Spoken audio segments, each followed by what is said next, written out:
What if the most important voice you'll hear all day speaks before the world even wakes? Soft, steady, and waiting in the quiet. What if God has been speaking every morning, not through noise, but through stillness, and we've been too rushed to notice? Before the phone lights up, before the world demands your attention, there's a whisper reaching for your soul. The question isn't, will God speak today? The question is, will you listen? The morning is unlike any other time of the day. It is not merely a beginning, but a threshold, a delicate line between what was and what is about to be. In the realm of spirit, thresholds carry weight. They are symbolic, meaningful, and often sacred.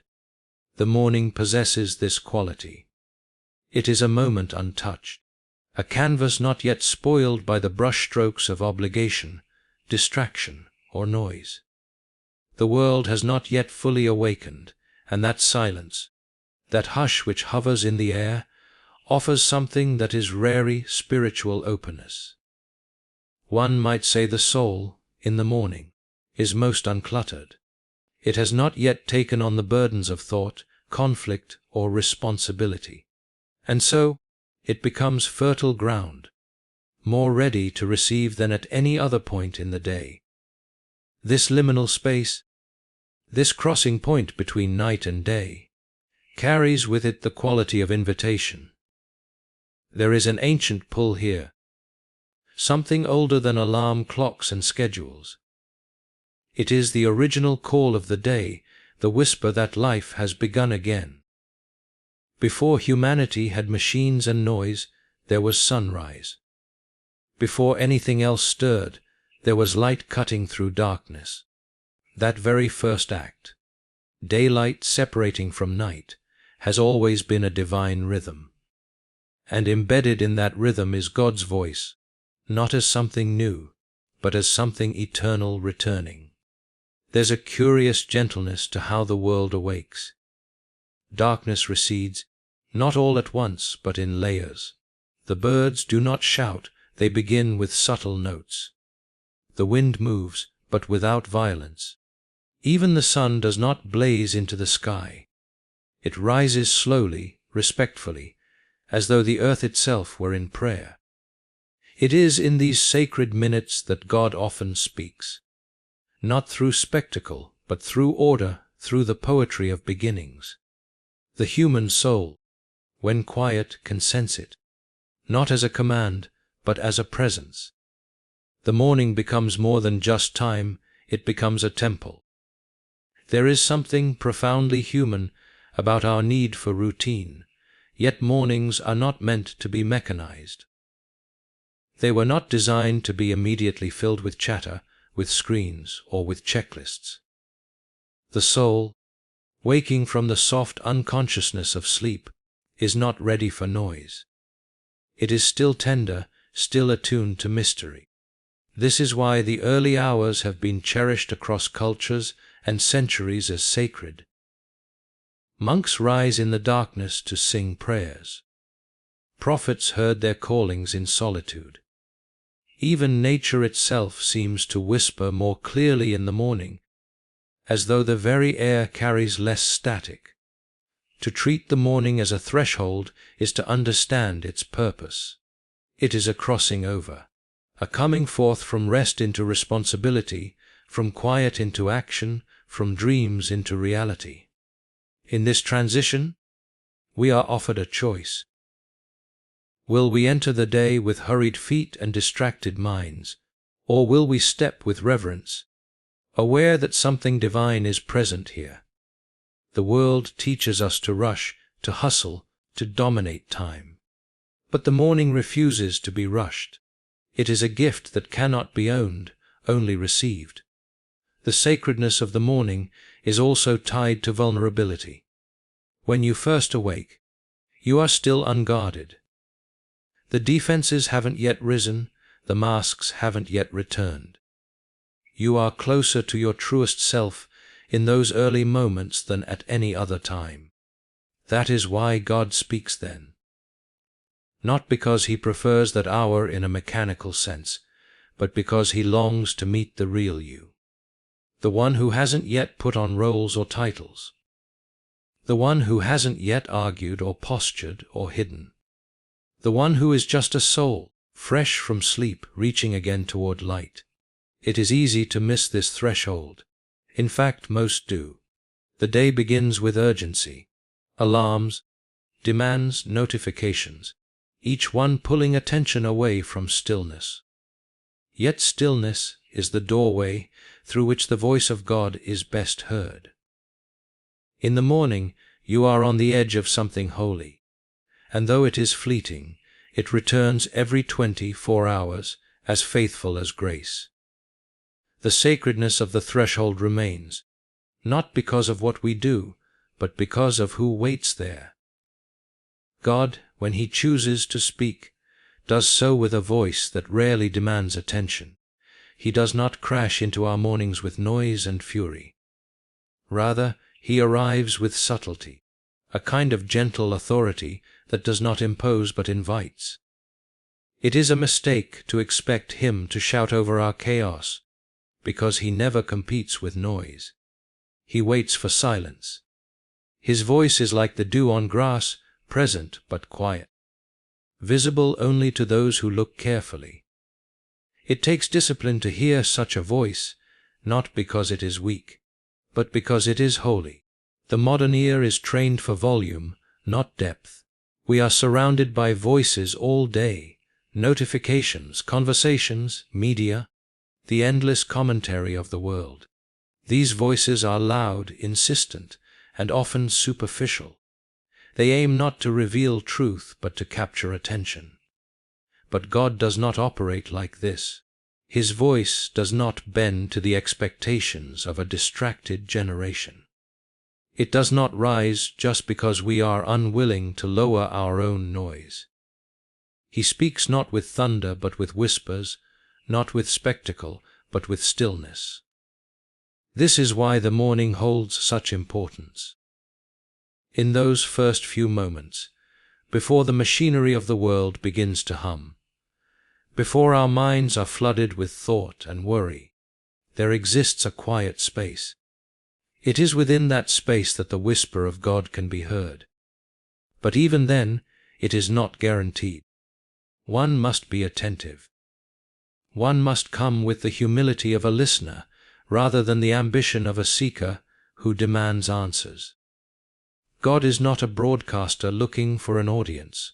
He is a father waiting to be heard. To understand the nature of God's voice, one must first understand the nature of his character. He is not manipulative. He does not coerce or force belief. He allows the heart to choose. His voice reflects his nature, patient, kind, merciful. He does not invade the soul, he knocks. He does not dominate the will, he beckons. He is the shepherd who calls his sheep by name, not the tyrant who drives them with fear. And this calling is most clear when the world has not yet begun its clamor. But the difficulty lies in our attention. We often measure God's presence by emotional impact. We expect to feel a surge, a sign, a moment of unmistakable force. Yet, his presence is often marked by what is not there: fear, confusion, anxiety. His voice brings clarity without noise, conviction without shame, and peace without explanation. But to notice these things requires a soul trained in stillness. One must learn the language of quiet, which the world has long forgotten. The challenge, then, is not that God does not speak. The challenge is that we do not listen. We fill our mornings with noise almost reflexively. We reach for phones, for updates, for music, for movement. We act as though stillness is a danger to be avoided. But God speaks in the stillness. He speaks in the space between breaths. He speaks when the heart is quiet enough to hear something beyond itself. Not because he is hiding, but because the things he says are too sacred to be shouted. Some would argue that if God wanted to speak, he would do so unmistakably. But that misses the point of relationship. The God who formed the stars does not need to prove himself through volume. He seeks not just to be heard, but to be known. And to be known, one must come close. One must sit in the quiet and wait, not for magic, but for presence. It is this waiting that refines the soul. It teaches patience, attentiveness, surrender. In this process, the heart is trained to recognize the subtle shifts of divine communication. The promptings, the impressions, the scripture that suddenly feels alive. When one finally hears the voice of God in the morning, it is often not a sentence but a stillness that speaks. It may be a verse remembered, a thought illuminated, a fear suddenly eased. There is no formula, no guarantee of how or when, but there is a promise: those who seek him early will find him, not because he plays hide and seek, but because he rewards hunger. The whisper of God is a gift, and it is given not to the loud or the restless, but to those who come early and listen long. Listening to God is not an act of spiritual sophistication, it is an act of surrender. Many approach the idea of hearing from God as though it were a skill to be mastered, a formula to be followed, a puzzle to be solved. But God is not a system, and his voice is not caught by human cleverness. He is not silent because he is distant, but because he wants the heart quiet, not the mind busy. The posture required to hear him is not one of control, but of relinquishment. To listen well is to admit we are not the center of the story, that we do not already know the way, and that our agendas must bow to a higher will. In the morning, before the gears of the day begin to turn, there lies an opportunity, a moment to yield, and it is precisely here that the soul is met with a crossroads. Either it will rush into the day's demands, determined to master time, or it will kneel, even in spirit, and say, "Speak, Lord, for your servant is listening." This posture is not natural to the human heart, which prefers activity over waiting, explanation over mystery, and control over trust. Yet God speaks most clearly when the soul has stopped trying to steer the conversation. This is the battle that takes place in the first moments of the day. It is not fought with swords or shouted prayers, but with the quiet wrestling between our need to lead and his call to follow. We often wake with plans already forming, thoughts racing toward outcomes we desire. We begin to architect the day in our minds before we have even offered it to the one who owns time itself. To truly listen to God in the morning requires an inner undoing, a conscious choice to set aside urgency, to silence our own voice long enough to hear his. But this surrender is not passive. It is active waiting, intentional humility. It is not merely the absence of noise, but the presence of attentiveness.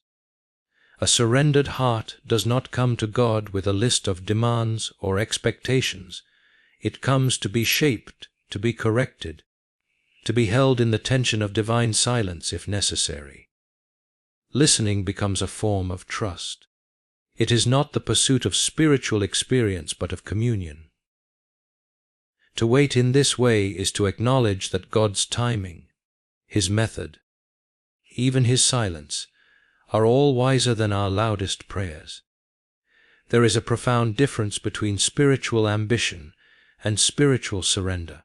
Ambition seeks answers, clarity, results. Surrender seeks presence, relationship, alignment. One says, "Tell me what to do." The other says, "Make me who you want me to be." Listening without surrender is merely spiritual eavesdropping. It attempts to use God as a means to our own ends. But listening with surrender opens the heart to transformation. It is no longer about what we hear, but what hearing does to us. how it bends the will, softens the pride, awakens the soul to God's nearness. This is why the morning matters so deeply. It is not just about time, it is about attention. The morning offers us a fresh space to reorient ourselves, not to information, but to relationship. And in this quiet, the soul is given a choice to strive or to surrender. Striving may produce movement, but surrender produces meaning. Striving may get things done, but surrender makes us ready to be guided. In the kingdom of God, readiness is not marked by strategy but by humility. Many will say, "But I do not know how to surrender." And that itself is a kind of beginning. To admit helplessness before God is already to be on the path of wisdom. Surrender begins not with great gestures, but with small confessions. It begins when we say, "I cannot direct myself," and continues when we say, "I trust you will." In this way, listening becomes a kind of worship. Not music, not movement, but holy stillness. A kind of waiting that holds the soul open like empty hands, prepared to receive whatever God chooses to give. Listening, then, is not something you do with your ears, but with your life. It is a way of being in God's presence that says, "Your will, not mine." It is the decision, renewed each day, to stop building a tower of self-wisdom and instead sit at the feet of the one whose voice spoke galaxies into being. In the morning, when the heart is most vulnerable and the day is still unshaped, this decision becomes the most important one we make. Not because it changes God, but because it finally allows Him to change us. Each morning, long before our alarms sound or our minds stir into the familiar cycle of thoughts, the world outside is already bearing witness to something ancient and holy. Creation itself begins its day in worship. The birds do not wait for human company to begin their songs. The trees lift their branches as if in silent praise. The sky slowly transitions from darkness to light in a quiet revelation of beauty and order. All of it, from the rising sun to the rhythm of the wind, is not random, not mechanical, but purposeful. Creation testifies. It does not speak in words, but it declares nonetheless. And the message is consistent, persistent, and rooted in truth. God is near, God is faithful, and every morning is a quiet resurrection. Nature does not have to be taught how to respond to God. It responds simply by being what it was created to be. A flower opens not because it has calculated the weather, but because it was made to bloom when the sun rises. The stars disappear not because they were told to hide, but because their time to shine has ended, and now the sun must take its place. All things in creation know their rhythm, and they obey. This obedience is worship. This worship is testimony. And this testimony is speaking every morning, often unheard by the ones it was given to. The human soul. There is something deeply humbling about watching the world awaken. It does not ask permission. It does not wait for audience approval. It simply begins. And in this beginning is the quiet voice of God, inviting those who would listen to join in the sacred rhythm of life. The sun does not rise just to give us light. It rises to remind us that light always follows darkness, that no night is forever, and that the Maker has set all things in order, even when we feel our own lives are falling apart. The Psalms often speak of the heavens, declaring the glory of God, of the firmament showing His handiwork. These are not poetic exaggerations. They are spiritual truths clothed in the language of the earth. Every sunrise is a divine proclamation that God has not abandoned His creation, that the covenant still holds, and that mercy is new, not recycled, not repeated, but new with each dawn. The morning is a sign that no matter what yesterday held, today is filled with newness. Not because we deserve it, but because God is always beginning again. The birds do not worry about food before they sing. They do not pause to check if the sky is safe. They sing because it is morning. They sing because they were made to do so. And in that singing, there is a lesson. That worship is the right response to waking up. That before we reach for answers, for coffee, for headlines, the soul should reach in gratitude, in acknowledgement, in recognition of the grace that allowed breath to fill our lungs once more. The creatures of the earth are often more attuned to the voice of God than those made in His image, not because they are more intelligent, but because they are more obedient. To watch the sunrise is to witness a miracle that has become too familiar. It is to see the earth rotate, light overcome shadow, and the world be born again. Yet familiarity often breeds forgetfulness. We forget that it is not just light. It is a symbol, not just beauty, but truth. The morning testifies of a God who does not slumber, who brings order out of chaos, who renews what we thought was spent. Creation becomes a silent preacher, offering a sermon without words, calling us not just to believe in God's power, but to rest in His consistency. In the quiet of morning, when the fog still rests over fields and the streets are not yet filled with traffic, there is an invisible chorus rising, not from concert halls, not from churches, but from the world itself. It is a chorus of trees swaying, of dew forming, of light stretching across the horizon. It does not need applause. It does not seek attention, but it is real and it is holy, and in that holiness God speaks. Not with commandments or warnings, but with beauty, rhythm, and renewal. It is not that He waits for us to listen to nature. It is that He has always been speaking through it. Every morning, creation gives its sermon. Whether or not we hear, it is up to the posture of our soul. There is a profound influence in what the soul hears first. The first voice that enters the mind upon waking holds an extraordinary power over the rest of the day. It is like the conductor's baton at the beginning of a symphony. It sets the rhythm, defines the mood, and influences the harmony or dissonance that follows. The human mind, so vulnerable in its early moments, becomes shaped by the first sounds it allows to speak. If that voice is rooted in fear, anxiety will soon become the lens through which everything is seen.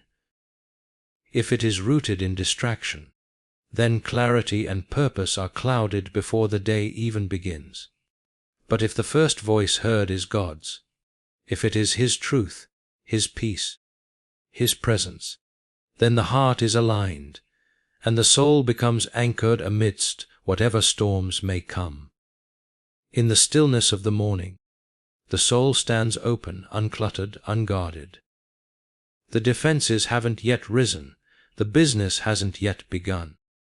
It is in that openness that influence takes root. Whether we are aware of it or not, the first influence always shapes our thoughts, emotions, and intentions. This is why God's invitation to meet Him early is not about obligation, it is about formation. He does not demand the morning because He needs it, but because we do. When we allow His voice to be the first, we allow His truth to become the lens through which we see everything else. The first voice can become either a compass or a storm. It can either direct us with quiet certainty or sweep us away with confusion. Consider how quickly the heart is unsettled by even the smallest provocations. An email, a headline, a worry about what lies ahead. These things, if given permission to speak first, will often speak the loudest. Their echo becomes persistent, and soon They drown out the deeper, quieter truths. It is not that God stops speaking later in the day. It is that our ears become too crowded to hear. Listening to God first is not about a mystical experience, nor is it necessarily about hearing a literal voice. Sometimes it is as simple as letting Scripture speak before the screen does, as quiet as a remembered promise before the rush of tasks. It may be a prayer whispered while the world is still asleep, a word of gratitude before the pressure of performance begins to press. It may be sitting in silence, letting the stillness remind us that we are not the source of our own peace. Whatever form it takes, the principle remains: the first voice teaches the heart how to hear everything that follows. When God speaks first, everything else falls into its rightful place. That does not mean the challenges of the day disappear, but it means they are seen through the right perspective. Worries do not vanish, but they lose their power. Duties do not shrink, but they no longer define our worth. The soul that has been anchored in the Word is not easily swayed by the winds of criticism, comparison, or fear. The heart that has been reminded of its identity as beloved is not easily manipulated by the noise of insecurity. The tragedy of modern life is not that we lack time to hear God. It is that we fill our first moments with lesser voices. We reach for devices instead of devotion. We welcome headlines before holiness. We absorb noise before truth. And then we wonder why we are restless, why peace seems always slightly out of reach, why the day feels like a battle before it has even properly begun. The answer is not more productivity or better strategy. It is better listening. And listening begins with choosing which voice gets the honor of being first. There is a sacredness to beginnings. The way something begins often shapes how it unfolds. This is true of music, of story, of relationship, and it is certainly true of the soul. To begin with God is to begin rightly. Not because every detail of the day will then be perfect, but because the heart will be prepared. The soul will have received its compass. It will have been reminded of who is in control, of what really matters, and of the unseen kingdom that is more real than anything seen. To listen to God first is not just wise. It is protective. It guards the heart against lies. It shields the mind from fear. It positions the soul not to react, but to respond with clarity. And in a world that constantly seeks to shape our thoughts before we are even fully awake, choosing to let God speak first is one of the most powerful and countercultural decisions we can make. When the invitation of God to meet with Him in the morning is ignored, something subtle but significant begins to take shape. It is not always noticeable in the early hours, but as the day unfolds, the absence of that divine encounter becomes clearer. The soul begins to feel untethered, as though navigating without a map. The demands of life start to press in, not with the weight of purpose, but with the weight of confusion. We move, but we move without direction. We work, but without peace. The heart begins to carry burdens it was never meant to carry alone, all because the first and most vital meeting of the day was missed. There is a deceptive confidence that often comes with business. When the calendar is full and tasks are checked off, it is easy to believe we are succeeding. But success without divine alignment is simply movement in the wrong direction. When God is not the one who speaks first, we begin to build our days on the strength of our own understanding. We become guided by mood, by urgency, by circumstance. Decisions are made from the pressure of the moment rather than the wisdom of the eternal. It is not that we cease to believe in God, but that we operate as though we are sufficient without His guidance. This independence may feel empowering at first. There is a sense of control that comes when we set our own pace and follow our own plan. But over time, the soul begins to fray. Anxiety creeps in. The noise of the world grows louder. The heart becomes reactive, rather than anchored. And all the while, God remains ready to speak, not with anger, but with longing. He is not waiting to reprimand, but to restore. Yet He will not force His way in. The gentle whisper is not heard over the roar of self-reliance. There is a kind of fatigue that enters the life of the one who walks without listening. It is not merely physical tiredness, but spiritual depletion. The soul was not designed to carry the weight of the day unaided. It was made for communion. It was made to be filled before it poured out. When that filling is neglected, the pouring becomes strained, shallow, and short-lived. Even good intentions wear thin without the strength that comes from abiding in the presence of God. To ignore Him in the morning is not just to miss out on comfort. It is to miss the very fuel the soul requires to endure. Every morning that passes without acknowledging God is a silent declaration of independence. We may not say it with words, but our actions confess it. I can do this on my own. And though He allows us to try, the outcome is always the same. A life lived apart from divine direction gradually drifts toward frustration, confusion, and emptiness. The strength we thought we had begins to crumble under the weight of unforeseen burdens. The clarity we believed we could maintain becomes clouded by 1,000 competing voices. But even in this wandering, God remains near. His voice is never withdrawn, only obscured by our inattention. He waits not with resentment, but with mercy. He calls to us not just once, but again and again. Each morning is another invitation to return, another chance to listen, another opportunity to start rightly. The grace of God is seen not only in His willingness to speak, but in His patience when we fail to hear. There is wisdom in prioritizing His voice before all others, not because He demands to be first out of pride, but because He knows what lies ahead. He sees the challenges before they reach us, the decisions before we face them, the needs before we feel them. To meet with Him in the morning is to receive more than comfort.